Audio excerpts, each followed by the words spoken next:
convido você a abrir a palavra de Deus para nós iniciarmos.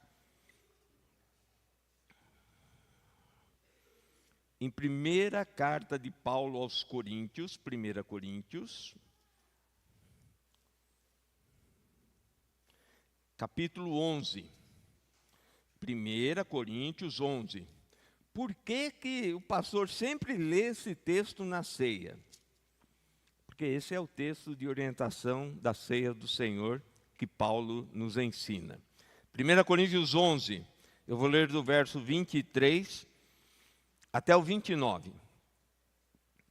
Pois recebi do Senhor o que também lhes entreguei, que o Senhor Jesus, na noite em que foi traído, tomou o pão, tendo dado graças, partiu e disse: isto é o meu corpo, que é dado em favor de vocês. Façam isto em memória de mim. Da mesma forma, depois da ceia, ele tomou o cálice e disse: esse cálice é a nova aliança no meu sangue. Façam isso sempre que o beberem, em memória de mim. Porque sempre que comerem deste pão, beberem desse cálice, vocês anunciam a morte do Senhor até que ele venha. Portanto, todo aquele que comer o pão ou beber o cálice do Senhor indignamente, será culpado de pecar contra o corpo e o sangue do Senhor. Examine-se, cada um a si mesmo, e então coma do pão e beba do cálice. Pois quem come e bebe sem discernir o corpo do Senhor, come e bebe para a sua própria condenação. Amém? Então, a primeira questão, eu vou até sentar, porque o que é a ceia do Senhor? Diante desse texto que nós lemos. O que é a ceia do Senhor? Patrick, o que é a ceia do Senhor? Se prepara aí.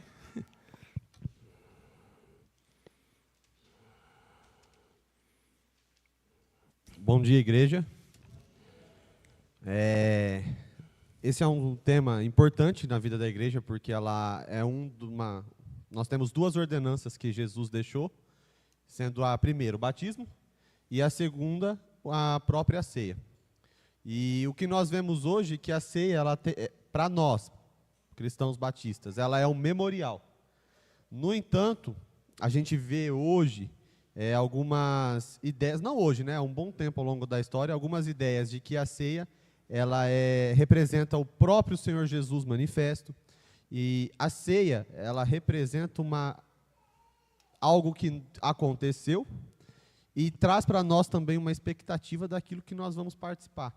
É interessante que Jesus ele diz lá em Mateus, quando ele institui, participa da ceia junto com os discípulos, ele fala: vocês não beberão de novo desse cálice, até que beber de novo com o meu Pai. E isso nos dá a esperança de que nós vamos participar com ele na ceia. E também nos lembra do que ele fez na cruz por nós. Então a ceia é um momento em que nós reafirmamos também o nosso testemunho em Jesus, aquilo que ele fez, a salvação que nós recebemos dele. E eu achei interessante que eu assisti, eu fui num culto que o Hernandes Dias Lopes pregou, e ele fez uma análise muito interessante. A ceia é um momento de ruptura, porque naquele momento, até aquele momento exigia sacrifícios, exigia que oferecesse holocausto, e daquele momento em diante, Jesus diz: agora vocês não precisam mais disso, porque o Cordeiro vivo está morrendo por vocês. O sacrifício que ele faria por nós é definitivo. Então vocês não precisam mais.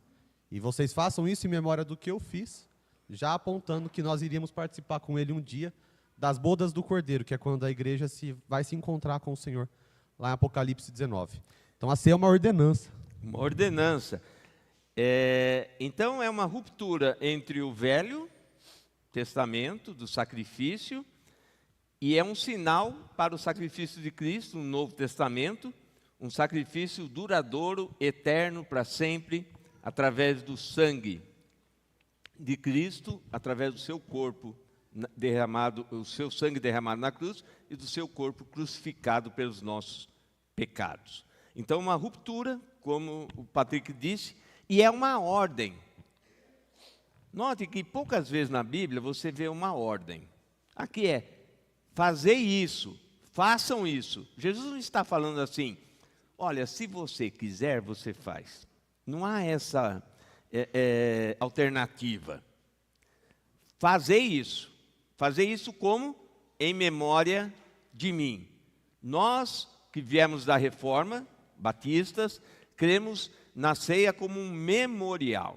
A ceia, o pão continua sendo pão, o sangue continua, o vinho ou o suco de uva continua sendo suco de uva, mas eles simbolizam o corpo e o sangue de Cristo. Há uma vertente da transubstanciação, principalmente na Igreja Católica, que crê que quando você está participando do pão, da hóstia, você está comendo o corpo de Cristo. Nós não cremos nisso. Nós cremos que o pão continua sendo pão, o suco continua sendo suco, mas eles simbolizam, nos remetem a memorizar isso. A ceia, além de um memorial, ele é um ritual, o ritual de sangue. Pedro fala que sem derramamento de sangue não há remissão de pecados. No Antigo Testamento nós vemos que para perdão dos pecados, o hebreu levava o cordeirinho lá para sacrificar o cabrito, derramava o sangue. Ou seja, alguém pagava a culpa pelo pecado dele. Então, todo ano, na festa, ele levava lá o seu cordeiro como expiação do pecado. Jesus fez pecado por nós. Ele derramou o sangue por nós. O que nós temos que fazer agora é a lembrança, e como Paulo diz aqui, todas as vezes que lembrares de mim. E pegando o gancho do que o pastor colocou sobre o sangue de Jesus, Hebreus 9, quando fala a respeito da adoração, a partir do versículo 11, ele fala a respeito do sangue de Jesus, e quais os benefícios que aqueles que foram salvos recebem. E versículo 11 diz assim: quando Cristo veio como sacerdote dos benefícios agora presentes, ele adentrou o maior e mais perfeito tabernáculo, não feito por homem, isto é, não pertence a essa criação, não por meio de sangue de bodes e novilhos, mas pelo seu próprio sangue, ele entrou no lugar santíssimo, de uma vez por todas, e obteve eterna redenção. Ou seja, foi definitivo. Então hoje não exige mais sacrifícios, hoje não exige mais holocaustos, porque o próprio Senhor Jesus, e é interessante que quando João vê Jesus, ele fala, eis o Cordeiro de Deus, que tira o pecado do mundo, e foi definitivo. Então é um momento importantíssimo para toda a história da humanidade, tanto que até a história ela é dividida, né? Isso. Antes e depois. Antes era lei, sacrifício, agora através da ceia é o período da graça. E hoje nós vivemos a graça. E foi definitivo o sacrifício de Jesus. E a Igreja Católica, cada missa, é como se estivesse repetindo, né, o sacrifício de Jesus. Na participação da hóstia e tudo mais. E outro ponto interessante, a igreja, né, os membros, eles não tomam cálice. Eles comem só o pão, né? A hóstia. Então a gente vê aí, por quê? É só o sacerdote que toma o sacerdote representado pelo padre, ou aquele que celebra ali. Então, nós vemos que hoje Jesus nos fez, todos nós somos sacerdotes, então todos nós temos acesso ao Pai. Então todos nós podemos participar desse memorial, que nos traz em memória o que foi feito e expectativa do que nós vamos participar com ele. A esperança viva de que um dia estaremos com o Senhor. A ceia também é um momento de comunhão da igreja. No capítulo 10, versículo 16, diz assim, não é verdade que o cálice da bênção que abençoamos é uma participação no sangue de Cristo e que não partimos e que o pão que partimos é uma participação do corpo de Cristo? Ou seja, quando nós estamos participando da ceia, nós estamos em comunhão, participando do cálice e participando do pão. Em comunhão com Cristo e em comunhão com o corpo de Cristo, em comunhão com a igreja de Cristo, em comunhão com o seu irmão aí. É claro isso, irmãos? Até aqui está tudo bem claro, vocês entenderam bem, o pastor ensinou bem vocês, está tudo tranquilo, né? Podemos ir em frente, então já sabemos o que é a ceia do Senhor, né? Agora, quando que nós podemos participar? Pois não. Fala no microfone ali, ó, vai filmar você também, pastor. Pastor Patrick, eu acho que faltou só uma coisinha aí, o que simboliza cada elemento? Cada elemento. Só uma parte, só. Vamos ver se a igreja responde. O pão simboliza o quê? Corpo. E o cálice? Era isso. Pois não, Lucas. Uma dúvida, é algo mais particular. Quando Jesus falou que ele não beberia mais desse fruto até o dia que ele beber novo no reino dos céus, quer dizer que nesse tempo todo ele não toma mais? Não, né? Porque ele morreu, crucificado e subiu ao céu. Então ele só vai tomar de novo quando for o casamento. Quando todos estivermos lá participando. É o privilégio que a gente vai ter, né? A igreja está participando com ele novamente de um momento tão importante.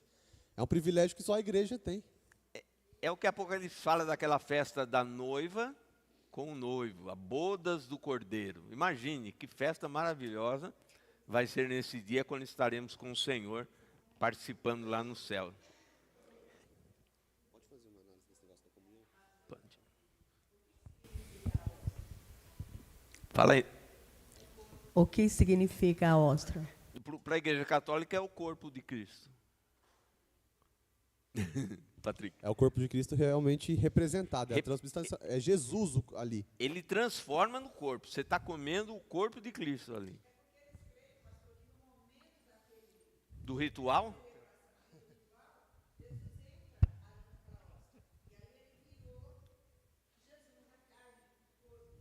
É interessante, né? Jesus ensinou os judeus que se vocês não comerem do meu corpo, vocês não terão parte, né? Mas é simbólico, né, irmãos? Nós não estamos comendo o corpo de Cristo, não é verdade? Porque ele fala que o maná que desceu lá no deserto veio do céu. E o povo no deserto se alimentava do maná, do pão. E ele é o pão vivo que desceu do céu, e nós temos que nos alimentar dele espiritualmente.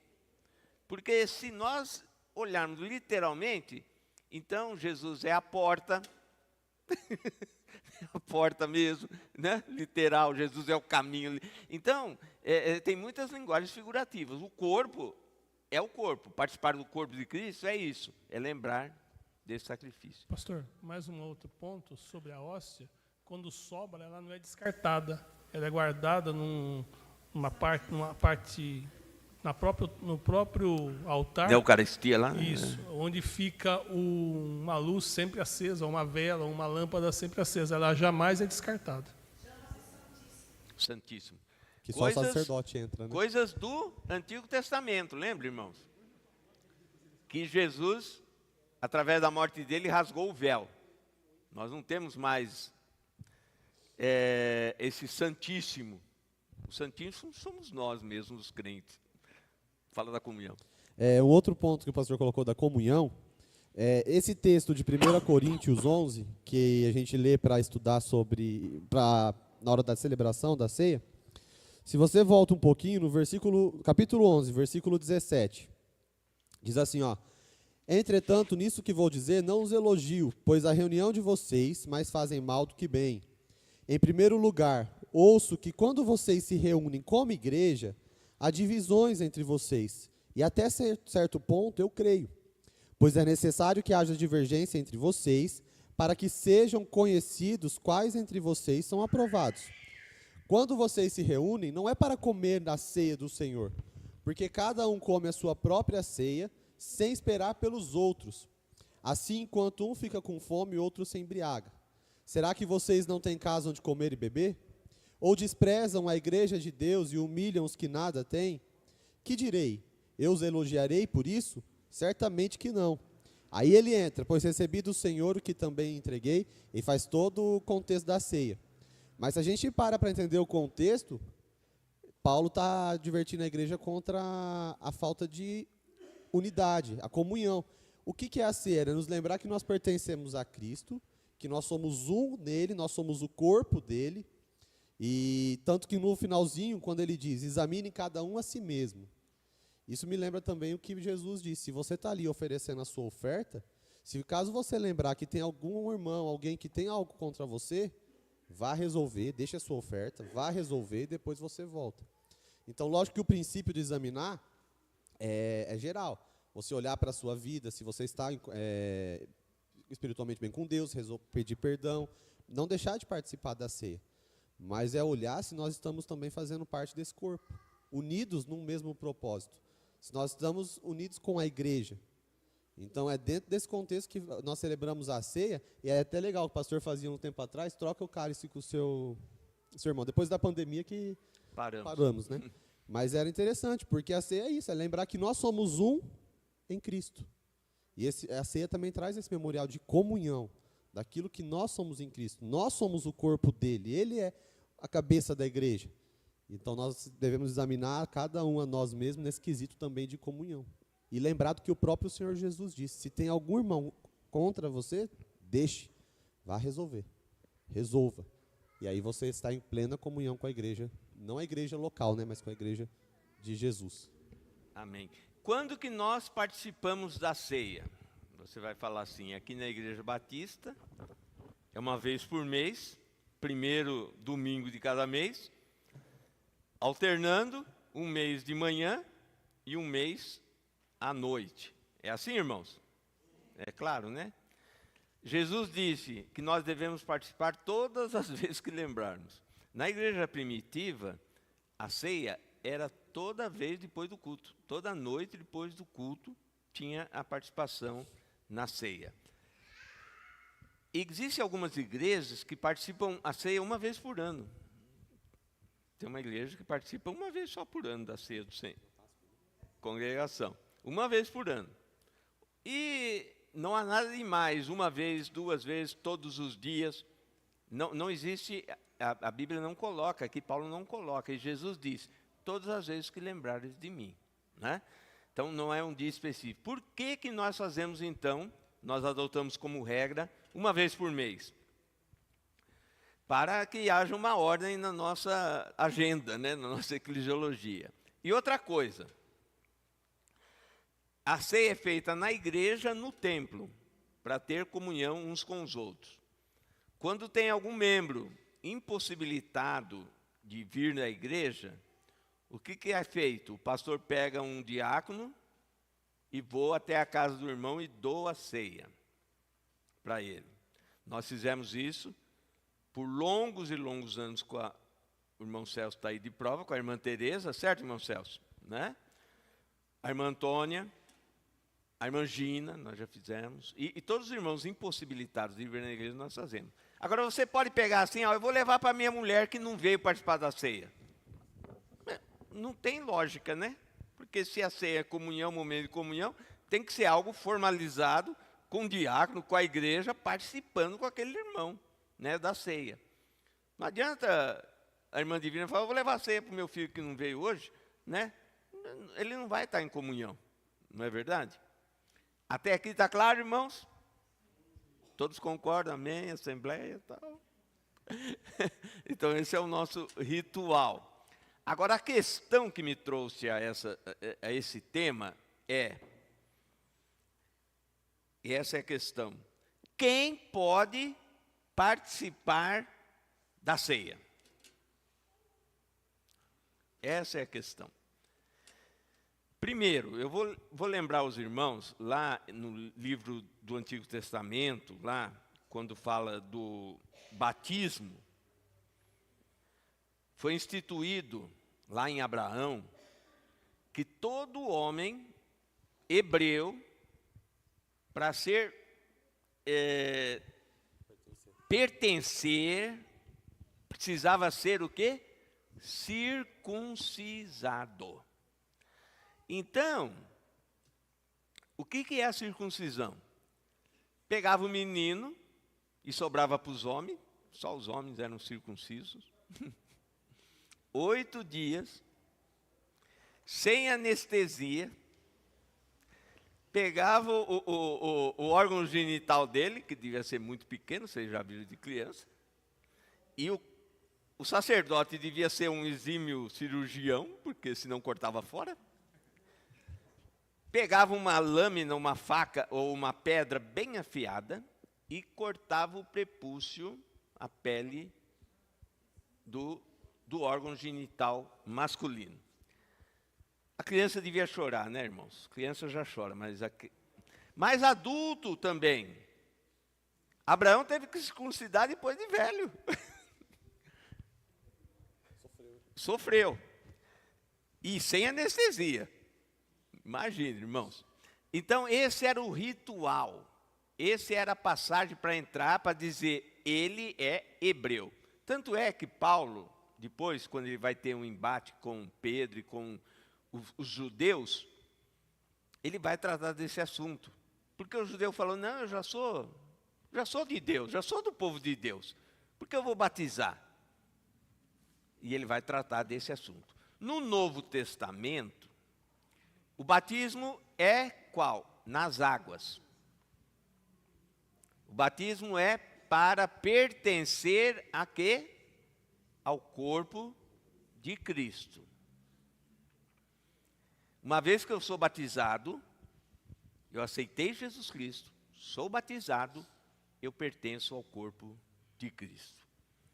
E aí eu pertenço à igreja de Cristo. Então, para pertencer à igreja de Cristo, é necessário ser batizado. Notem, meus amados, que a regra é simples. Jesus, como o Patrick disse no início, deu 2 ordenanças, só 2, irmãos. Batismo e ceia. E muitas vezes nós queremos pular uma regra. Nós queremos pular. Participar da ceia sem ser batizado.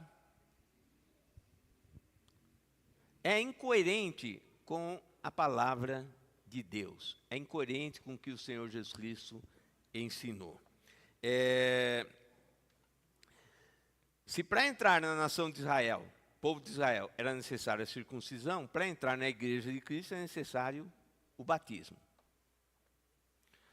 Pastor, a pessoa aceitou Jesus Cristo.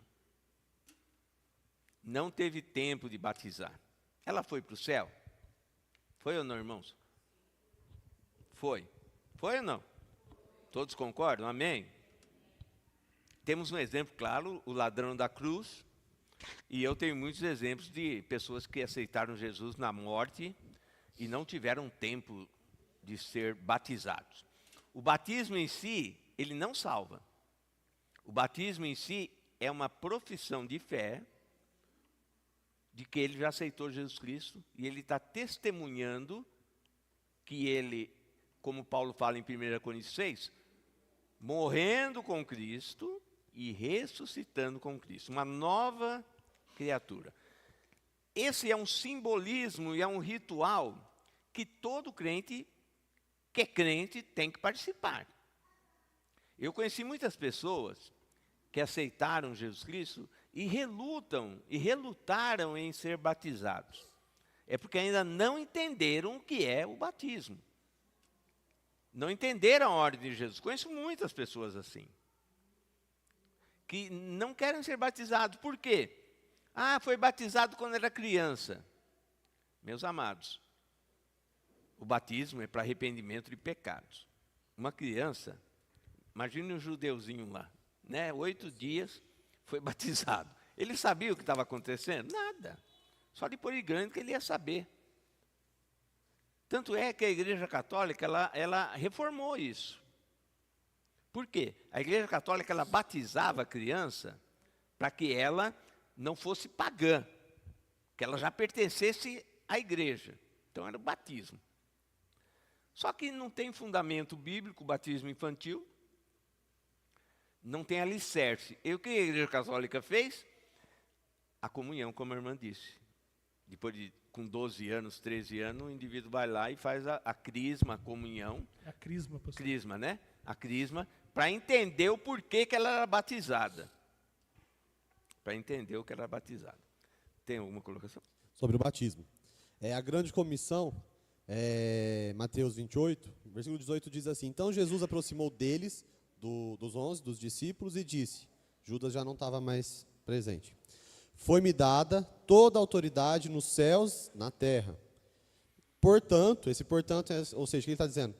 Foi-me dada toda a autoridade. Portanto, na minha autoridade, na autoridade dele, que ele está repassando aos discípulos, vão e façam discípulos. E é interessante pensar que ele continua de todas as nações, batizando-os em nome do Pai, do Filho e do Espírito Santo. Então, ou seja, o discípulo tem que ser batizado. É crucial. É o testemunho de que você, lógico, lá na circuncisão, pertencia a Deus, e o batismo é um simbolismo de que você está morrendo para a sua, como nós aprendemos na sala de batismo, morrendo para a sua velha natureza e nascendo para Cristo, nascendo com Cristo. E é isso que diz quando nós participamos da morte de Cristo, das bênçãos que isso nos traz, a nova criatura que nós somos. E o discípulo, ele precisa ser batizado. É testemunho. É o testemunho de que agora você pertence a Deus. Lógico, isso acontece lá quando nós aceitamos Jesus, que o Espírito Santo passa a habitar em nós, como o pastor colocou. O batismo ele não salva, mas esse texto nos deixa bem claro que o discípulo precisa ser batizado. Então nós precisamos passar pelo batismo. E consequentemente, entre as outras bênçãos espirituais que nós vamos continuar contando, e uma delas é a ceia do Senhor. E, inclusive, o texto que você leu, Patrick, é uma ordem, não é, irmãos? Volta a ser uma ordem. Ide, portanto, vamos ler, dá para colocar o texto? Mateus 28, 18 em diante. Mateus 28, 18 em diante. É uma ordem, irmãos. Jesus não disse, ó, se os 6 discípulos quiserem ir, vão. Vamos lá? Então Jesus se aproximou deles e lhes disse: Toda a autoridade foi dada nos céus e na terra. Portanto, vão e façam discípulos de todas as nações. Para. Em outra versão, ide, vão, é uma ordem. Façam o quê? Discípulos. Continua. Batizando-os em nome do Pai, do Filho e do Espírito Santo. Ponto. Para ser discípulo, tem que batizar. Continua. Ensinando-os a obedecer a tudo que eu ordenei a vocês. E eu estarei sempre com vocês até o fim dos tempos. Fechou. Jesus ele dá uma ordem direta aos discípulos. Agora vocês já aprenderam aqui comigo, já fizeram a faculdade comigo. Agora vocês vão. Vai por todo mundo. E deu certo, né, irmão? Chegou até em Sumaré, né? Chegou até o Maria Antônia. Essa ordem de Jesus deu certo. Nós estamos aqui batizados. Vão por todo mundo. Fazei o quê? Discípulo. Quer dizer, um discípulo faz outro discípulo. Classe do pastor Otávio. Discipulado, né? É isso que cabe a nós. Fazermos discípulos. Batizando-os. E depois ensinando. Fazer discípulo, meus amados, requer dedicação, requer ensino, requer andar junto, né? Por que ensinar? Porque aí nós voltamos para Paulo aqui, onde ele fala, em Coríntios, examine-se cada um a si mesmo, então coma do pão e beba do cálice. Como uma pessoa que aceitou Jesus Cristo, que não foi batizada, que não foi ensinada, ela vai conseguir discernir entre o corpo e o sangue de Cristo. Não é uma lógica, irmãos? Não precisa ser ensinado. Você vai participar da ceia? É o corpo, é o sangue, é ensinar. Aí sim, ela vai participar da ceia conscientemente, sabendo discernir o que significa o corpo e o sangue de Cristo. Então, na minha linha teológica, creio que do Patrick, a regra é simples. Participa da ceia quem é batizado. E nós levamos a igreja nessa linha de pensamento.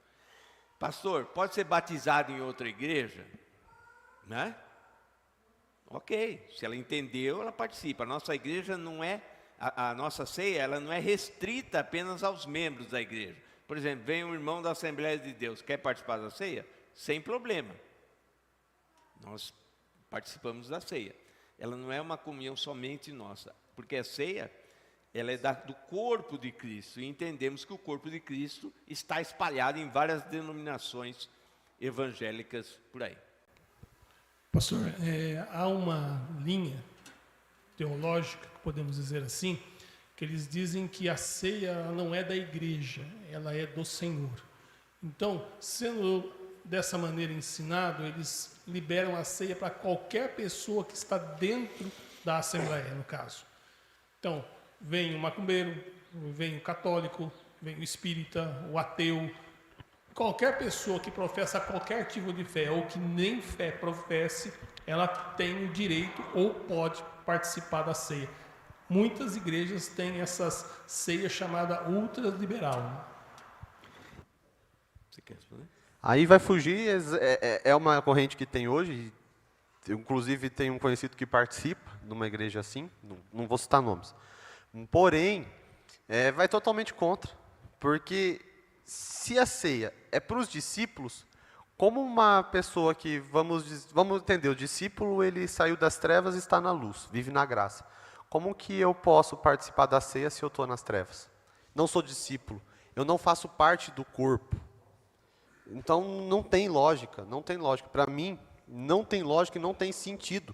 Se eu não pertenço ao corpo, se eu não sou discípulo, e como também no outro extremo, só pode, como o pastor citou, a igreja local. Qual é a autoridade que a igreja tem? Na minha visão, tá, irmãos? Não estou criticando as igrejas que assim agem. Mas na minha visão, que eu aprendi com o pastor Reinaldo, e estudando também para o concílio, entendo que é biblicamente. Qual a autoridade que a igreja tem para falar assim, é só os membros da Pibijama que podem participar da ceia aqui ministrada? A ceia é do Senhor. Mas sendo a ceia do Senhor, quando Jesus instituiu a ceia, lá foi a Santa Ceia, não que nós temos hoje, a Santa Ceia lá com Jesus. Hoje é ceia do Senhor. Foi para quem? Para os discípulos, não foi? Para os apóstolos, os discípulos, porque depois se tornaram. No entanto, a ceia é para quem? Para os discípulos. Então a igreja não pode, eu vejo que é dois extremos. Tão assim fechada que é a ultra restrita, né? Só para os membros locais? Não, a ceia é do Senhor. Para os discípulos. Então, se nós temos algum irmão que foi batizado em outras igrejas, somos irmãos, pertencemos ao mesmo corpo, participa da ceia. Agora, se não é batizado, não pertence a Jesus Cristo, não é discípulo, para mim eu não consigo, para mim não tem lógica. A colocação é que tira-se do contexto, né? Pensa-se apenas na ceia do Senhor, né? E não naquilo que é todo o ensino. Pega-se apenas uma palavra e distorce. Porque, meus irmãos, nós não podemos, nós não conseguimos ter comunhão com pessoas que não professam a mesma fé nossa. É claro isso para vocês? Devemos amar as pessoas? Devemos. Mas eu não posso chegar e, como dizia uma igreja lá atrás, vamos orar agora. E eu vou ter que citar as religiões. Vamos orar os budistas, os macumbeiros, sabe? Vamos orar juntos numa fé só. Isso é ecumenismo. Isso não é bíblico. Eu não consigo ter fé com alguém que não professa a mesma fé que eu. Não consigo ter comunhão. Não quer dizer que eu não ame a pessoa, entendem? Às vezes nós confundimos esse negócio de amor e aí as pessoas estão no caminho errado, pecando, e a gente ama. Ok, amor. Só que nós não falamos o princípio, a verdade. E nós temos que falar, se você continuar nesse caminho, você vai para o inferno. Ué, é simples. Eu tinha um colega de trabalho que eu não fui convidado para o casamento dele. Ele convidou todo mundo do setor. Ele falou, Reinaldo, você sabe porque você não vai, né? Era num terreiro. Eu não vou te convidar, porque você vai lá, a entidade não vai baixar. Não dá para ter comunhão, irmãos. Então não dá, né, pastor, para a gente tirar do contexto e falar, vamos participar todo mundo da ceia. Não dá. O irmão pediu a palavra, né, uma pergunta, só antes.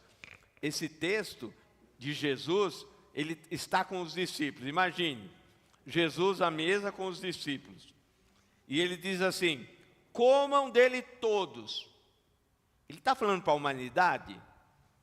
Não. Ele está falando para os discípulos.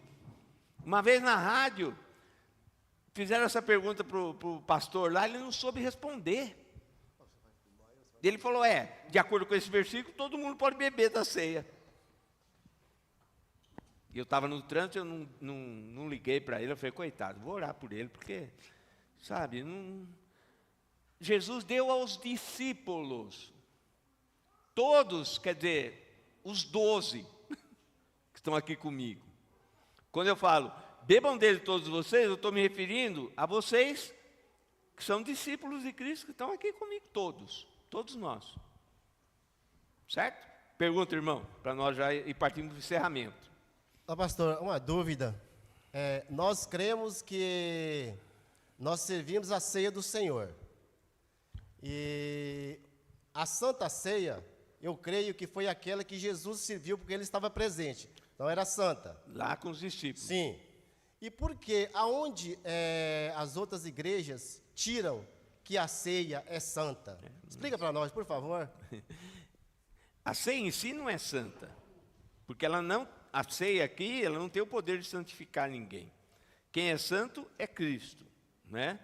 Essa é uma palavra vinda do catolicismo, Santa Ceia. Infelizmente, alguns crentes ainda praticam essa palavra. Mas, de antemão, irmãos, eu ensino vocês que nós não participamos da Santa Ceia. A Santa Ceia você vai participar lá em cima, lá no céu. Sim. Vocês participam da ceia do Senhor. Pastor, aqui em algumas igrejas, crê-se que a presença espiritual de Cristo está na ceia. Então, por isso que eles consideram Santa Ceia.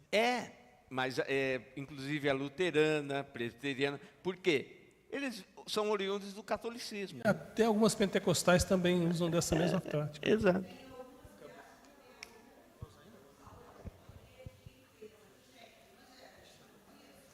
De limpeza?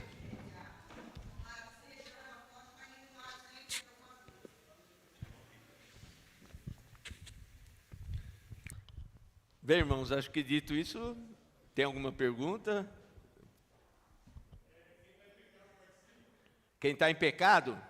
Se não tiver pecado, é porque está no céu, né? Boa pergunta, pastor. Eu sempre oriento. O crente, ele peca, irmãos. Peca ou não? Sim.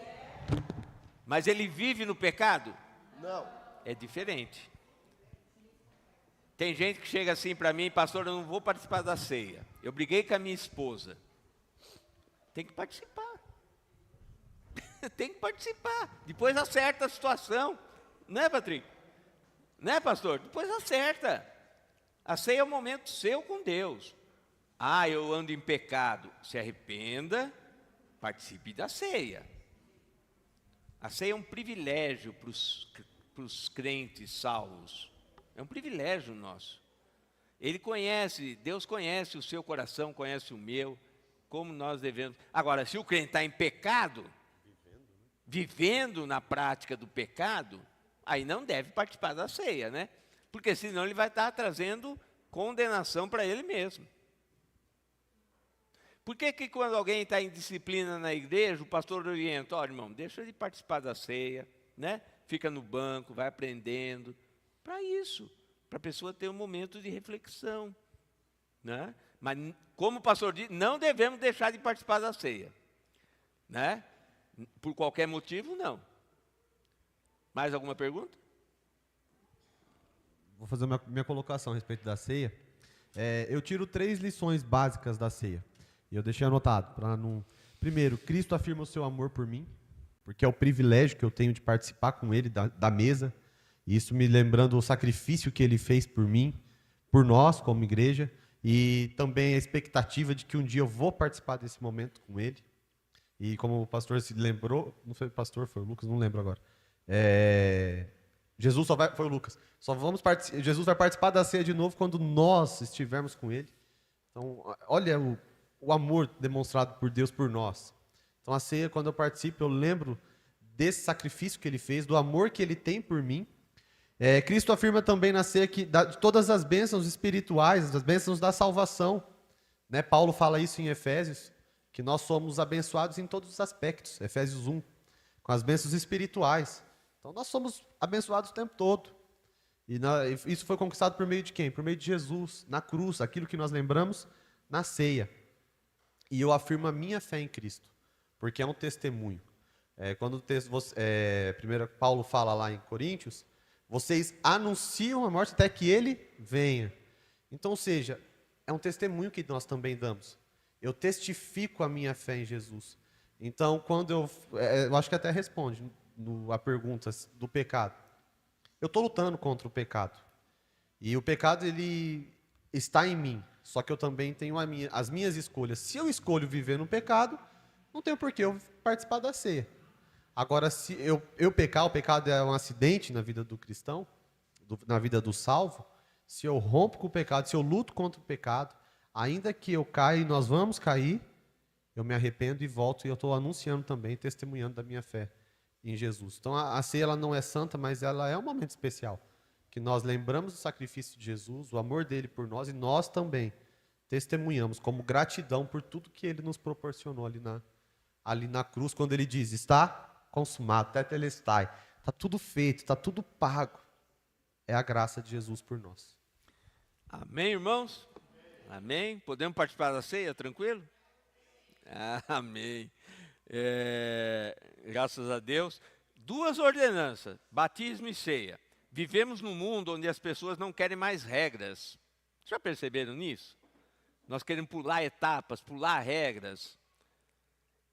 Deus mandou casar. Não vou casar, eu vou juntar. Né? Pular etapas, pular regras. Então, não caiam nessa, irmãos. Veja o que a Bíblia diz. Vamos sempre seguir a Bíblia. Paulo fala para a gente ouvir de tudo. Retém o que é bom. O princípio da nossa fé. Não podemos abrir mão da nossa fé e naquilo que nós cremos. Amém?